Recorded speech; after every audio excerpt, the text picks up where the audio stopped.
नमस्कार बच्चों, आज इस वीडियो में आप समझेंगे कक्षा 10 विषय हिंदी गद्य खंड के पाठ का नाम है ईर्ष्या तू ना गई मेरे मन से। इसकी कौन सी व्याख्याएं आपके पेपर में पूछी जा सकती हैं उसको हम समझाएंगे। ठीक है, तो पहला गद्यांश जो है जो आपका इस बार पूछे जाने की ज़्यादा चांसेस हैं वो कुछ इस तरह से है। गद्यांश नंबर पहला है, ईर्ष्या का यही अनोखा वरदान है, जिस मनुष्य के हृदय में ईर्ष्या घर बना लेती है वह उस चीज़ों से आनंद नहीं उठाता जो उसके पास मौजूद है, बल्कि उन वस्तुओं से दुख उठाता है जो दूसरों के पास है। वह अपनी तुलना दूसरों के साथ करता है और इस तुलना में अपने पक्ष के सभी अभाव उसके हृदय पर दंश मारते रहते हैं। दंश के इस दाह को भोगना कोई अच्छी बात नहीं है, मगर ईर्ष्यालु मनुष्य करे भी तो क्या करे, आदत से लाचार होकर उसे यह वेदना भोगनी पड़ती है। तो इसमें कौन से आपकी रेखा हैं, रेखांकित अंश हैं, उसको हम करने की। अब आप देख सकते हैं तो हमने जहाँ तक आपका नीले रंग से रेखाएं खींची हैं बस इनकी व्याख्या करने को आपको मिलेगा। ठीक है, जैसे कि आप इसमें देख सकते हैं ये मोस्ट इम्पॉर्टेंट है। ठीक है, पहले इसके आपको पता है 3 क्वेश्चन आते हैं। आप मेरी हिंदी गद्यांश कक्षा 10 की प्लेलिस्ट पर जाकर आप चेक कर सकते हैं, सभी पाठों की आपको व्याख्याएं और क्वेश्चंस मिल जाएंगी। ठीक है, पहला क्वेश्चन है उपरोक्त गद्यांश का संदर्भ लिखिए। चलिए संदर्भ कैसे लिखा जाता है आइए देखते हैं।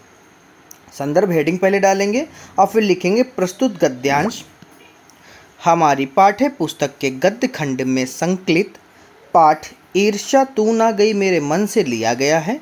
इसके लेखक रामधारी सिंह दिनकर हैं। ठीक है, दूसरा क्वेश्चन क्या है बच्चों, गद्यांश के रेखांकित अंशों की व्याख्या कीजिए। तो रेखांकित अंश आप जानते हैं यहाँ से है और यहाँ तक है। ठीक है, तो आप इस पर क्वेश्चन नंबर दूसरा है तो इसका ये रहा, क्या कहना चाह रहा है कवि, देखिए।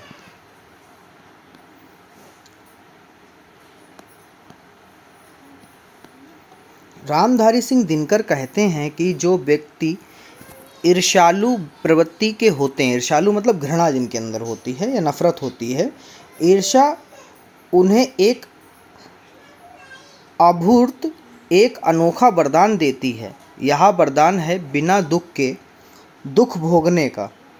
मतलब आपके पास दुख नहीं है फिर भी आपको लगे कि दुख है। ईर्ष्या जब व्यक्ति की साथी बन जाती है या उसके हृदय में बस जाती है तब वह व्यक्ति सदैव दुख का अनुभव करता है। उसके दुखी अनुभव करने के पीछे कोई कारण नहीं होता, वह अकारण ही कष्ट भोगता है। अर्थात जिस व्यक्ति के मन में और मस्तिष्क में अन्य व्यक्ति की प्रगति मतलब विकास या उन्नति को देखकर ईर्ष्या भाव उजागृत हो उठता है, वह जीवन भर सुख प्राप्त करने में असमर्थ हो जाता है।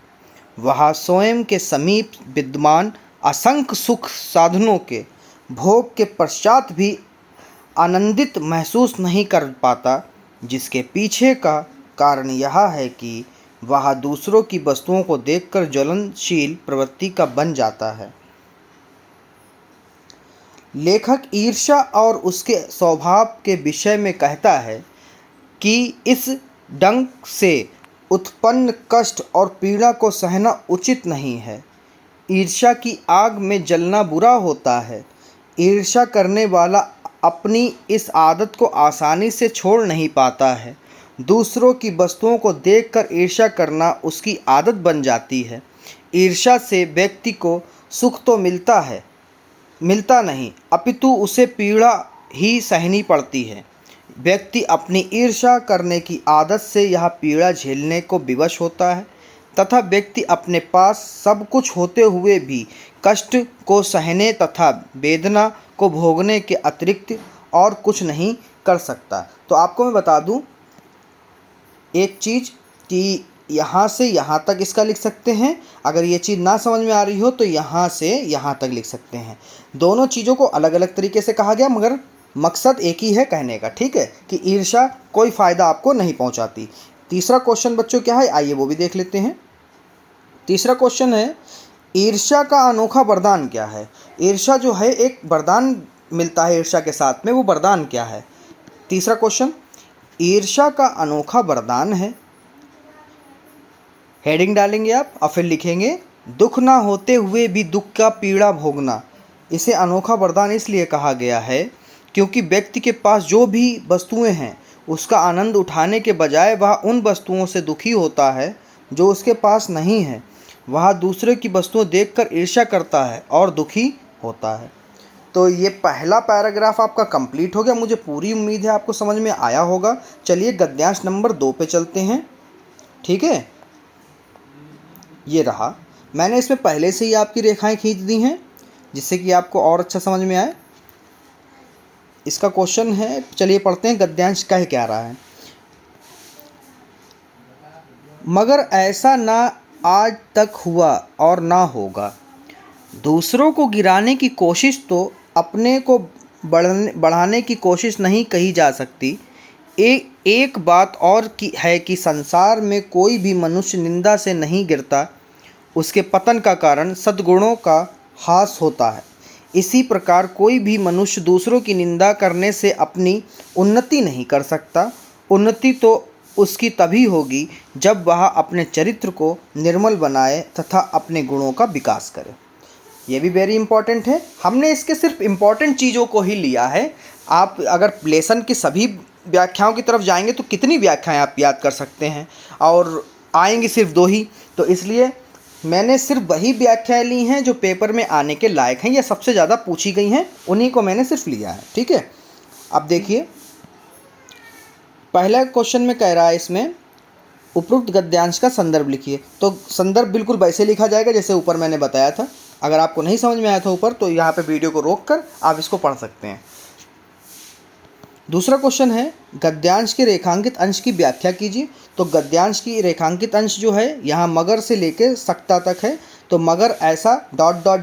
कर सकता, यहाँ तक आप डालेंगे संकेत और उसके बाद में लिखना शुरू करेंगे।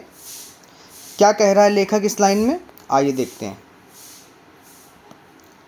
लेखक कहता है कि ईर्ष्यालु व्यक्ति हमेशा दूसरे व्यक्ति की निंदा करके उन्हें नीचा दिखाने का प्रयास करता है और स्वयं को उसके स्थान पर स्थापित करना चाहता है, परंतु आज तक ऐसा ना हुआ है और ना भविष्य में ऐसा होगा। ऐसा ना होने के पीछे का कारण को बताते हुए लेखक कहता है कि जो व्यक्ति संसार में ऊंचा उठना चाहता है वह अपने सुकर्मों से ही ऊंचा उठ सकता है। दूसरों की निंदा करके या दूसरों की प्रति ईर्ष्या भाव रखकर कभी कोई व्यक्ति श्रेष्ठ नहीं बन सकता।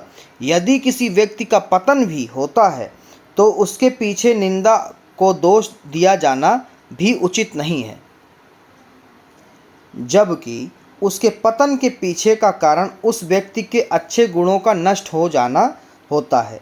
इसलिए लेखक कहता है कि किसी भी व्यक्ति की उन्नति के लिए आवश्यक बात यह है कि मनुष्य निंदा करना छोड़कर अपने चरित्र को स्वच्छ और एवं साफ बनाए तथा अपने अतिरिक्त गुणों का विकास करे। ऐसा करने में सफल होने वाले व्यक्ति की उन्नति सुनिश्चित होती है तथा उसकी उन्नति में ना तो निंदा, ना ईर्ष्या और ना ही किसी अन्य प्रकार के विकार बाधा उत्पन्न कर सकते हैं। तो ये रही थी आपकी व्याख्या। अगर आपको समझ में थोड़ा नहीं आई तो वीडियो को थोड़ा स्किप कीजिए बैक और फिर से सुन लीजिए, या वीडियो को रोककर आप खुद पढ़ सकते हैं। ठीक है, तो गा वाला है, ऐसी कौन सी बात है जो आज तक हुई है और ना होगी। ये मैंने व्याख्या में ही बता दी, पर इसका आंसर वो मांग रहा है तो आंसर हम लोग दे देते हैं। दूसरों को नीचा दिखाकर अपने को ऊंचा बनाने और समाज में सम्मानित स्थान पाने की बात ना आज तक हुई है और ना भविष्य में होगी। अपनी उन्नति के लिए सद्गुणों का विकास करना आवश्यक होता है। कहने का मतलब, आप किसी को नीचा दिखाकर समाज में ऊंचा स्थान नहीं प्राप्त कर सकते। ऊंचा स्थान सिर्फ और सिर्फ आप अपनी काबिलियत से ही पा सकते हैं। अगला है गद्यांश तीसरा। पढ़ते हैं पहले गद्यांश कह क्या रहा है, फिर आपको बताते हैं। ईर्ष्या का काम जलाना है, मगर सबसे पहले वह उसी को जलाती है जिसके हृदय में उसका जन्म होता है। आप भी ऐसे बहुत से लोगों को जानते होंगे जो ईर्ष्या और द्वेष की साकार मूर्ति हैं और जो बराबर इस फिक्र में लगे रहते हैं कि कहाँ सुनने वाला मिले और अपने दिल का गुबार निकालने का मौका मिले।